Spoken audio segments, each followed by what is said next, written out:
வணக்கம் நண்பர்களே. எல்லாரும் எப்படி இருக்கீங்க? இன்னைக்கு நாம பேச போற விஷயம் நம்ம அன்றாட வாழ்க்கையில தினமும் பார்க்குற ஆனா பெருசா கண்டுக்காத ஒரு சூப்பர் ஹீரோவை பத்தி தான். சின்ன வயசுல நாம எல்லாரும் ரஜினி படம் பார்த்துருப்போம். அதிவேகம் அதிரடின்னு பஞ்ச் டைலாக் கேட்டிருப்போம்.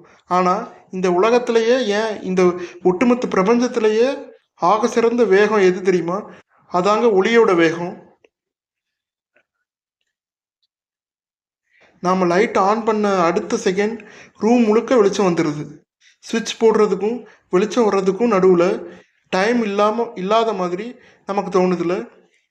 அப்போ ஒளிக்கு நிஜமாவே வேகம்னு ஒன்று இருக்கா, இல்லை அதுக்கு டைம் ஆகாதா? இன்னைக்கு எபிசோடில் இதை பற்றி ரொம்ப தெளிவாக பார்ப்போம். சரி, முதல்ல மேட்ருக்கு வருவோம். ஒளியோட வேகம் எவ்வளவு ஒளியோட வேகம் எவ்வளவு அப்படிங்கிறத ஸ்கூலில் படிச்சிருப்போம். ஆனால் அது நிஜ வாழ்க்கையோடு ஒப்பிட்டு பார்த்தா தான் அதோட வெறித்தனமான வேகம் நமக்கு புரியும். துல்லியமாக சொல்லணும்னா ஒளி ஒரு செகண்டுக்கு 2,99,792 கிலோமீட்டர் வேகம் போகுது.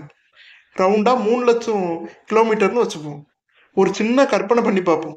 நம்ம பூமியோட சுற்றளவு 40,000 கிலோமீட்டர். நீங்கள் ஒளியோட வேகத்தில் ஒரு சூப்பர்மேன் மாதிரி பறக்குறீங்கன்னு வச்சுப்போம். நீங்கள் கண்ணிமைக்கிற கேப்பில், அதாவது ஒரே ஒரு செகண்டில் இந்த பூமியை 7 தடவை சுற்றி வந்துடுவீங்க.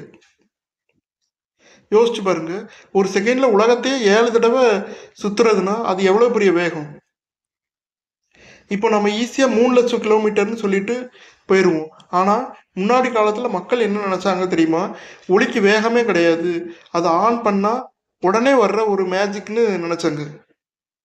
அரிஸ்டாட்டில் மாதிரியான பெரிய தத்துவ ஞானிகளே ஒளிக்கு வேகம்லாம் இல்லை, அது உடனே பரவக்கூடியது தான் சொன்னாங்க.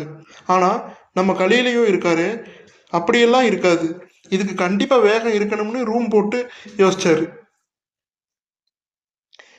அவர் பண்ண எக்ஸ்பெரிமெண்ட் ரொம்ப காமெடியாகவும் இருக்கும், ஆனால் செம்ம புத்திசாலித்தனமாகவும் இருக்கும்.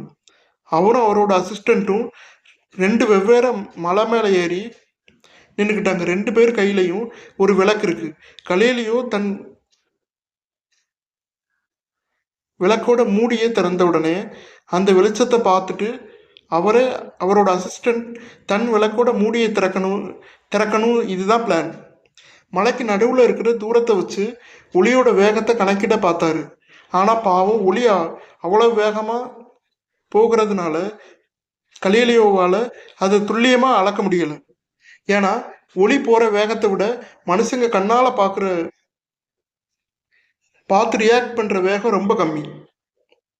அதுக்கப்புறம் 1676 ஒளி ரோமர் அப்படிங்கிற ஒரு வானியலாளர் வியாழன் கிரகத்தோட நிலாக்களை வச்சு ஒளிக்கு ஒரு குறிப்பிட்ட வேகம் இருக்குன்னு உலகத்துக்கு நிரூபிச்சாரு. அப்புறம் தான் சயின்டிஸ்ட் பல சோதனைகள் செஞ்சு இந்த 3,00,000 கிலோமீட்டருங்கிறத கண்டுபிடிச்சாங்க. மக்களே, இப்போ நான் சொல்ல போகிற விஷயம் உங்கள் மைண்ட்லேயே பிளான் பண்ண போகுது. ஒளிக்கு வேகம் இருக்குன்னு தெரிஞ்சிடுச்சு. அப்போ விண்வெளியில் இருக்கிற நட்சத்திரங்கள், சூரியன் எல்லாமே நம்மக்கிட்ட இருந்து பல கோடி கிலோமீட்டர் தூரத்தில் இருக்குது. அங்கேருந்து வெளிச்சம் நம்ம கண்ணுக்கு வர்றதுக்கு டைம் எடுக்கும் இல்லையா? நம்ம சூரியன் எடுத்துக்கிடுவோம். சூரியன்ல இருந்து வர ஒளி நம்ம பூமிக்கு வந்து சேர 8 நிமிஷம் 20 செகண்ட் ஆகுது. இதோட அர்த்தம் என்ன தெரியுமா? இப்போ நீங்கள் வெளியே போய் சூரியனை பார்த்தீங்கன்னா நீங்கள் பார்க்குறது இப்போ உள்ள சூரியன் இல்லை, 8 நிமிஷத்துக்கு முன்னாடி இருந்த சூரியனை. இப்போ திடீர்னு சூரியன் காணாமல் போயிடுச்சுன்னா கூட அடுத்த 8 நிமிஷத்துக்கு நமக்கு சூரியன் அப்படியே இருக்கிற மாதிரி தான் தெரியும். ஏன்னா அது கடைசியாக அனுப்பின ஒளி பூமிக்கு வர 8 நிமிஷம் ஆகும். இதே மாதிரி தான் மற்ற நட்சத்திரங்களும் நமக்கு பக்கத்தில் இருக்கிற பிராக்சிமா சென்டோரி நட்சத்திரத்திலிருந்து ஒளி வர 4 வருஷம் ஆகும். ராத்திரி நீங்கள் வானத்தை பார்க்கும்போது ஏதோ ஒரு நட்சத்திரம் அழகா பிரகாசிக்குதுல, அது ஒருவேளை 100 வருஷத்துக்கு முன்னாடியே வெடிச்சு அழிஞ்சு போயிருக்கலாம். ஆனால் அங்கேருந்து 100 வருஷத்துக்கு முன்னாடி கிளம்பின ஒளி இப்போதான் உங்கள் கண்ணை வந்து சேர்ந்துருக்கும். சுருக்கமாக சொல்லணும்னா, நம்ம விண்வெளியை பார்க்கும்போதெல்லாம் பிரபஞ்சத்தோட கடந்த காலத்தை தான் பார்ப்போம். விண்வெளிங்கிறது ஒரு மிகப்பெரிய டைம் மிஷின் மாதிரி. சரி, இப்போ ஒளி இவ்வளோ வேகமாக போகுது, நாம் ஏன் அதை விட வேகமாக ஒரு ஸ்பேஸ்ஷிப் செஞ்சு போகக்கூடாது அப்படின்னு உங்களுக்கு தோணலாம். அங்கே தான் நம்ம ஆல்பர்ட் ஐன்ஸ்டீன் ஒரு ஸ்பீட் பிரேக்கர் போட்டிருக்காரு. அவரோட சார்பியல் கோட்பாடு இந்த பிரபஞ்சத்தோட அல்டிமேட் ஸ்பீட் லிமிட் ஒளியின் வேகம் தான். அதை தாண்டி எந்த ஒரு பொருளுமே போக முடியாது. ஏன்னா ஒரு பொருள் வேகமாக போக போக அதோட நிறை, அதாவது வெயிட் வந்து அதிகரிச்சுக்கிட்டே இருக்கும். நீங்கள் ஒளியோட வேகத்தில் போகும்போது உங்களோட எடை வந்து இன்ஃபினிட்டி ஆயிரும். அவ்வளோ பெரிய எடையை இன்னும் வேகமாக தள்ளுறதுக்கு இந்த பிரபஞ்சத்தில் இருக்கிற மொத்த எனர்ஜியை கொடுத்தாலும் பத்தாது. ஆனால் இதில் ஒரு ட்விஸ்ட் இருக்குது. நிறை இல்லாத பொருட்களால் மட்டும்தான் ஒளியின் வேகத்தில் போக முடியும். ஒளிங்கிறது புரோட்டான்ஸ் என்கிற துகள்களால் ஆனது.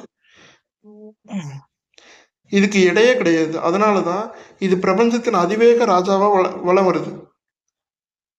அப்போ ஒளியை விட வேகமாக இந்த உலகத்தில் எதுவுமே இல்லையா அப்படின்னு கேட்டால், சயின்ஸ் படி ஒன்றே ஒன்று இருக்குது. அதுதான் நம்ம மனசு. நான் இப்போ செவ்வாய் கிரகம்னு சொன்ன அடுத்த மைக்ரோ செகண்ட் உங்கள் மனசு அங்கே போய் நின்றும். ஆனால் இயற்பியல் படி பார்த்தா ஒளியை விட வேகமானது இந்த பிரபஞ்சத்தில் வேற எதுவுமே கிடையாது. பிக் பேங் நடந்தப்போ இந்த பிரபஞ்சம் ஒளியை விட வேகமாக விரிவடைஞ்சதுன்னு சயின்டிஸ்ட் சொல்கிறாங்க. இன்னைக்கு பாட்காஸ்ட் உங்களுக்கு பிடிச்சிருக்குன்னு நம்புறேன். இந்த மாதிரி பாட்காஸ்ட்டுக்கு தொல்லியல் சேனலை சப்ஸ்கிரைப் பண்ணுங்க. நன்றி.